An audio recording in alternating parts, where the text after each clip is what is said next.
Sa likod ng makabagong mundo, may kulturang patuloy na nabubuhay, payak, makulay at may malalim na kasaysayan. Alamin, tuklasin, At kilalanin ang kultura ng mga Aita sa Laguna. Kaya ano? Tara! Ang mga Aita ay kabilang sa mga unang nanirahan sa Pilipinas. Kilala sila sa kanilang simpleng pamumuhay, pagmamahal sa kalikasan at matibay na pagkakaisa. Sa likod ng makabagong mundo, may kulturang patuloy na nabubuhay, payak, makulay at may malalim na kasaysayan. Sa bawat apoy na kanilang sinisindihan, may kwento ng pamilya. Sa bawat awit na kanilang inaawit, may alaala ng ninuno. Hindi man marangya ang kanilang pamumuhay, mayaman naman sila sa kultura at karunungan.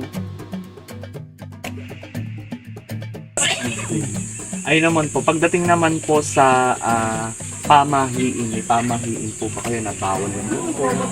Kapag may mga patay po halimbawa. Sa pamahiin, unang-una, hanggat hindi pa nakapag-apat ang kasal, bawal magwalis, bawal magsuklay, bawal maligo. Yan ang pamahiin namin. Yan po,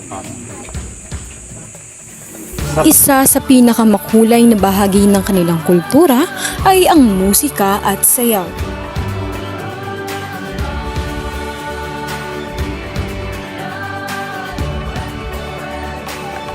Nagbabago man ang panahon, nananatiling buhay ang kanilang sining. Ang kultura ng mga Aita ay hindi hiwalay sa kulturang Pilipino.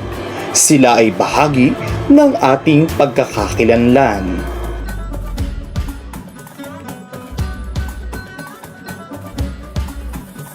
Kapag nirespeto natin ang kanilang kultura, mas lalo nating nauunawaan ang tunay na kahulugan ng pagiging Pilipino.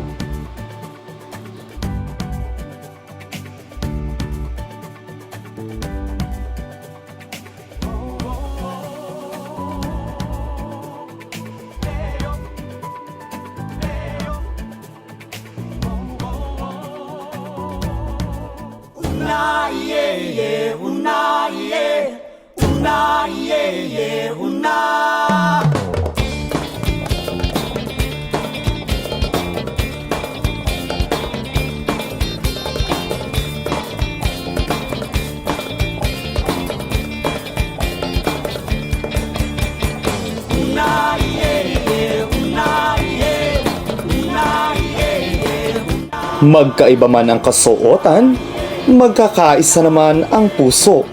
Iba man ang pamumuhay, iisa pa rin ang dugong Pilipino. Kaya't ano pang hinihintay mo?